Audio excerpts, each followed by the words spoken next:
Before you slip into unconsciousness, The growing Morrison family lives in Albuquerque and departs early to explore New Mexico.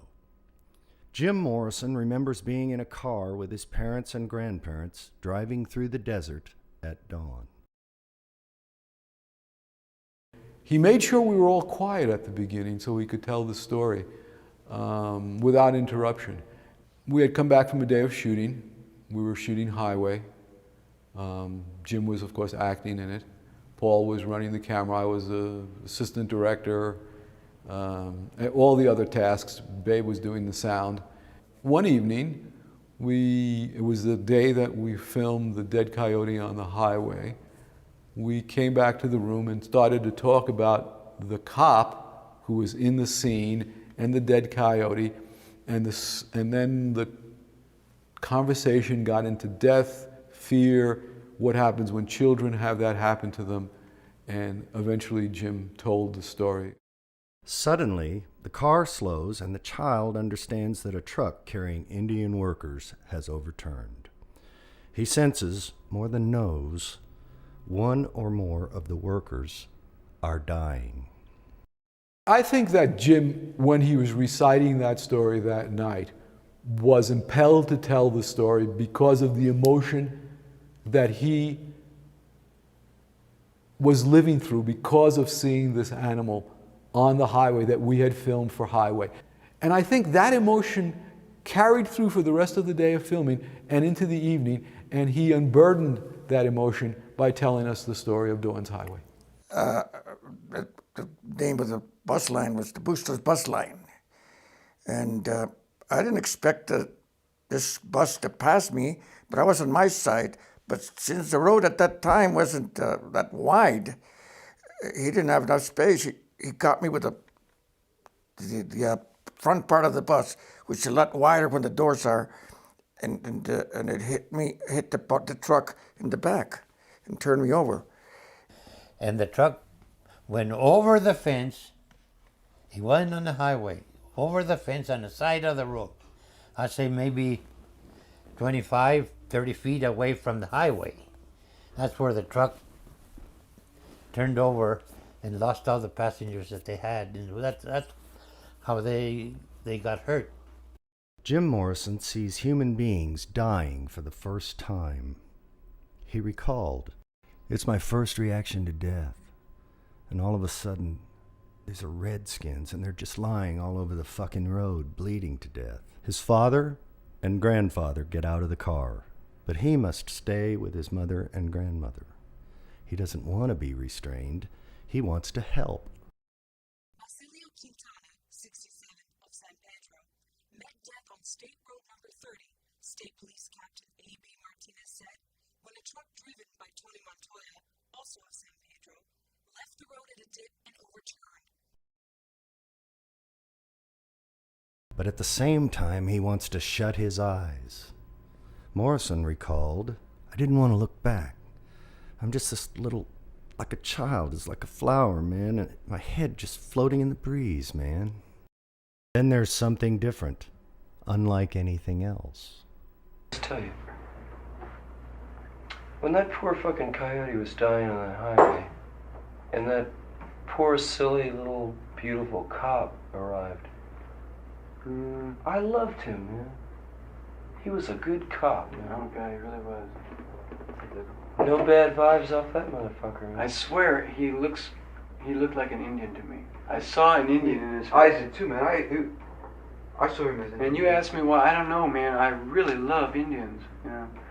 I got it. It's way back in my mind somewhere. But he probably was an Indian, man.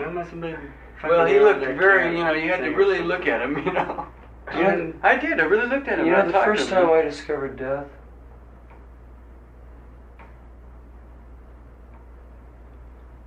me and my mother and father, I'm not sure if a sister was there, whether she was alive or not, and a grandmother and a grandfather were driving through the desert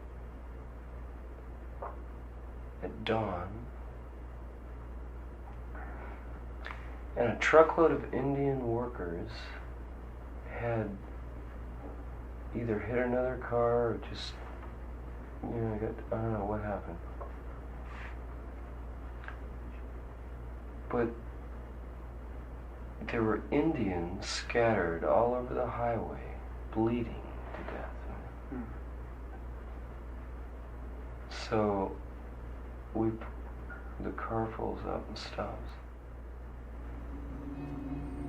And it's my first reaction to death, because up to then I was just going, picking seeds out of the cotton fields, going, wow. How old are you? I must have been about 4, approximately. Like a child, it's like a flower. His head is just floating in the breeze, man. The reaction I get now, thinking about it, looking back, is that the souls or the ghosts of those dead Indians, maybe 1 or 2 of them, were just running around, freaking out, and just leaped into my soul. And they're still there. He actually made us believe, or he shared with us his belief, that the souls of 1 or more of these dead or injured people, these workers, played some games with his head. When he saw this accident take place at the age of 3, he ended up thinking about the fact that the ghosts of those dead Indians, as he wrote about it, jumped into his body and really influenced not just his perception of himself in this world, but his very soul. People's perceptions, reality, perception, 9/10 reality. They may have well have been Indians, right? Because to him, that's what he saw. And it shaped his life. He connected the coyote on the highway that we had filmed that day with that brought that experience back to him. That panting, dying coyote brought the experience of those dead workers on the highway back to him in such a meaningful way that he remembered that story in really intricate detail and told it to us. But it wasn't necessarily about the coyote, which he used as a symbol or a metaphor. The story is about how death can stare you in the face and you can tremble right to your boots, whether you're a 3.5-year-old, his age, or adults like his parents and his grandparents.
I took a trip down to America.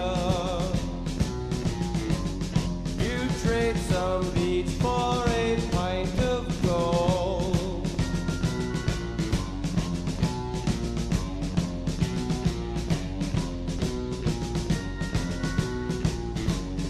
I took a trip down to America.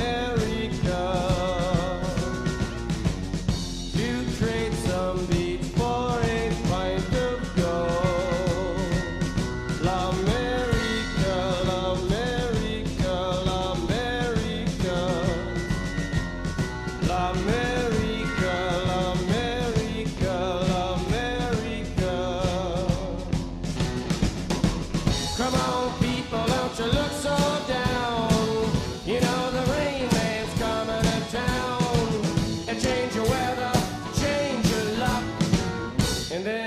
you how to find yourself. L'America.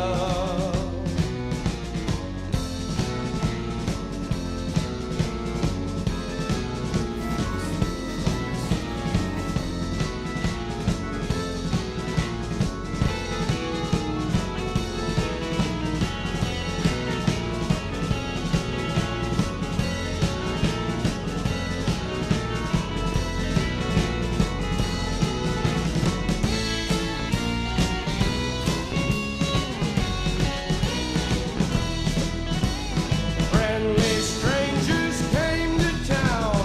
All the people put them down.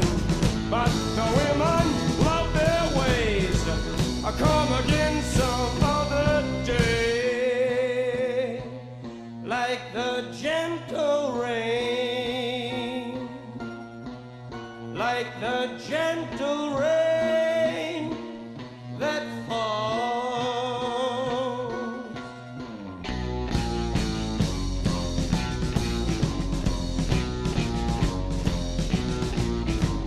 I took a trip down to L'America to trade some beads for a pint of gold. I took a trip down to L'America to trade some beads for a pint of gold. L'America, l'America, l'America. L'America, l'America, l'America.